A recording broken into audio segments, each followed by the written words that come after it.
Everybody, what we're going to do today is try to address a couple of claims that were recently posted on a video that was discussing archangels, Michael the archangel, the history of the word angel, and I'm not necessarily contending for all of that right now, but just addressing some very specific claims that are found at the top of the screen here. I'm going to move my pointer over and hope that it shows up on the screen grab. What we can see here is John Riggs. He's responding to me. He's claiming that there is not one statement from Ellen White that would indicate more than one archangel. The reason for that is because SDAs like to tell people that archangel is a unique title or position of authority for Christ. He goes on to say that you can't provide the evidence that she does either. I've heard this before, etc., etc. Our conversation goes on a little bit, but those are the key points here that I'm trying to address first. Now, I'm not going to show John Riggs' video, nor show his face. I don't feel that that is important. I am trying to be respectful of this gentleman because I think he's trying his best. He happens to be a military veteran. I honor that as a noble and necessary profession. So even though I can be combative at times because I feel that that is often necessary, I'm not trying to be abusive here or to mistreat Mr. Riggs. It is really the doctrine or the claims that are the issue here, not really a personal matter. So again, he claims that there are not one statement from Ellen White claiming more than one archangel, and that I can't provide evidence of that sort. So what we're going to do here is we're going to go up to the top of the search bar, and we're going to actually go to Google so we can sort of show the chain of custody, if you will, that I'm going to a legitimate website. That was another one of Mr. Riggs' claims, is that I was using some sort of malicious software or fraudulent software to come up with invalid results about this. So we're going to enter here EGW writings. So I guess that's already in my history. So we very quickly get the result of EG writings, and we're going to click on that to enter the EG writings site. You're going to see the customary load up screen here with a quote from Ellen. And what we're going to do here is go to their search bar, and we are going to enter the word archangels, and that is obviously the plural form, not a singular archangel. And as we hit enter, as we hit enter, we'll see 142 results. Now, one quick note, there are not actually 142 examples that I can find of archangels being used in the plural, but there are a handful. If we go over here to some of the results on the right, you'll see that angels and archangels wonder at this great plan of redemption. Angels is the plural form of angel. Archangels is the plural form of archangel. I'm going to scroll down here a bit.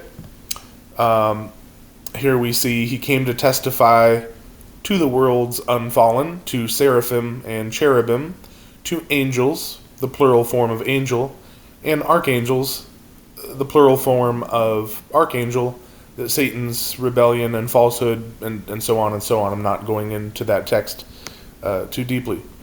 Some of these following results, it would seem that the word is probably deeper into the document or letter, not necessarily in the first portion. So we're not going to examine that just because I am not really an expert at using the Ellen White, the White Estate website here. It's got some quirks and features that are somewhat foreign to me.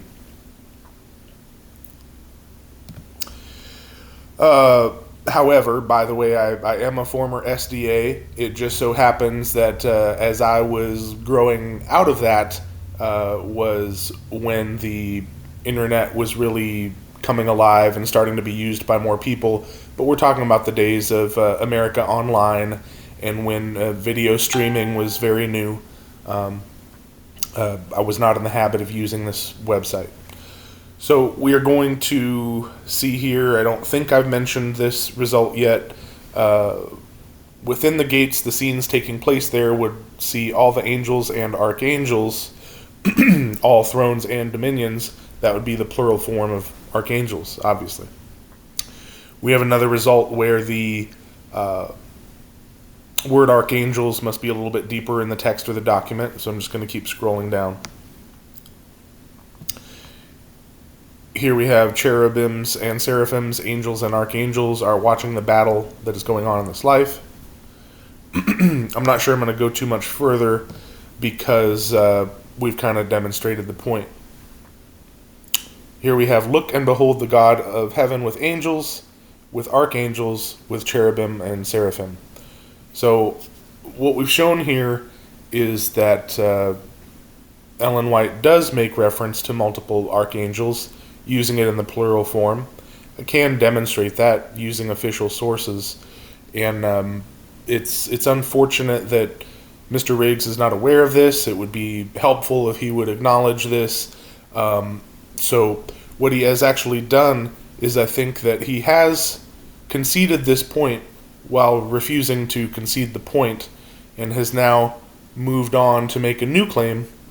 That is that when a capital A is used in the word archangel, that is when it's truly talking about Michael the archangel, and that somehow defeats the multiple archangels issue. I'm not sure how that works for him, but I'm going to try to move on to that now. We'll go ahead and we'll go to the search bar here. I'm just going to remove the S from archangel. I'm going to hit enter again. And what we'll see here is we do have an example of archangel being capitalized in association with the name Michael. Great. That would seem to indicate that Mr. Riggs' objection or his claim, has some basis. But what we're going to see here as we look a little bit deeper is that that is not always the case. So here we have an example of that. Jude says of the resurrection of Moses, which is a whole nother issue. Yet Michael the archangel, which is not capitalized, I guess that is a quote from the Bible, and the Bible is not chosen to capitalize archangel as if it was, some sovereign power that equates to the Lord. So, just another thing to consider.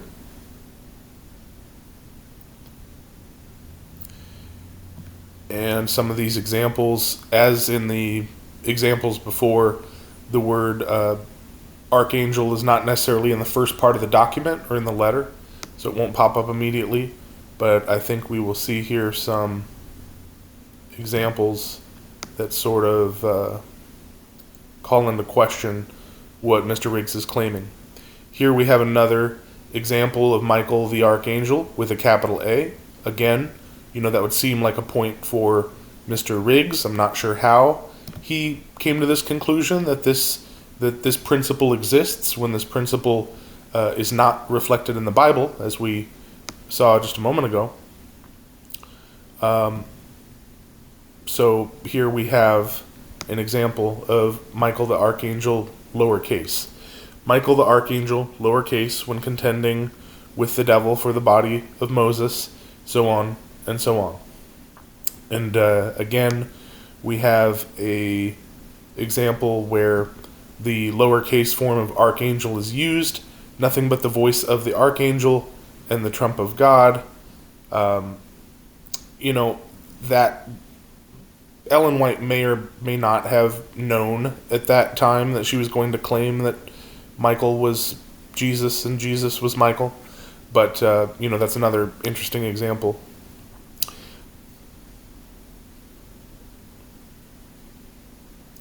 We have a couple examples that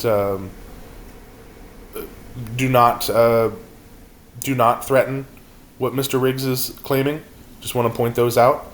Voice of the Archangel, capital A, is used here. Whoops. Did not mean to proceed all the way there, but that's okay. I'm going to keep scrolling down in these results. Michael the Archangel, again capitalized, which is great if we, are trying to support Mr. Riggs. But then again, we have, in this example number 22, when Michael the Archangel is lowercase. So, does this settle the Michael being an archangel thing for many people? I would hope that it would, to know that Ellen White is using archangels in the plural form would seem to threaten the claim that it is a unique title or position of authority for Christ. That does not seem to be the case at all, as used by the quote-unquote Lord's messenger. It would seem like a non sequitur to claim that it's a unique title or position when it's being used in the plural form by your own prophet. I think I'm going to wrap this one up, and we may move on to another similar video to try to answer other questions or objections from Mr. Riggs.